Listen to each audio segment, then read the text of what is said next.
ಸಿದ್ದರಾಮಯ್ಯಗೆ ಸಂಕಷ್ಟ ತಂದ ಮುಡಾ ಸೈಟ್. ಪತ್ನಿ ಪಾರ್ವತಿಯಿಂದ 14 ಸೈಟ್ ವಾಪಸ್. ಬೆಳಿಗ್ಗೆ ಅರ್ಜಿ, ಸಂಜೆ ಕ್ರಯ ರದ್ದು. ಸಿದ್ದು ಪತ್ನಿಯ ಅರಿಶಿನ ಕುಂಕುಮ ಜಾಗದಲ್ಲಿ ಸರ್ವೆ. ಇಡಿ ಎಂಟ್ರಿಗೆ ಕೈ ನಾಯಕರ ಕಿಡಿ. ಕೇಜ್ರಿವಾಲ್ರಂತೆ ಅರೆಸ್ಟ್ ಆಗ್ತಾರಾ ಸಿದ್ದರಾಮಯ್ಯ? ಜಿಗಣಿಯಲ್ಲಿ ಪಾಕ್ ದಂಪತಿ ಬಂಧನ ಪ್ರಕರಣ.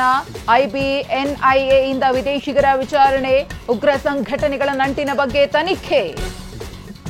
ಮೆಟ್ರೋ ಪ್ರಯಾಣಿಕರೇ ಅಲರ್ಟ್. ಗುರುವಾರ ಬಂದ್ ಆಗುತ್ತೆ green route. Nagasandra to Peenya ನಡುವೆ ಸಂಚಾರ ವ್ಯತ್ಯಯ.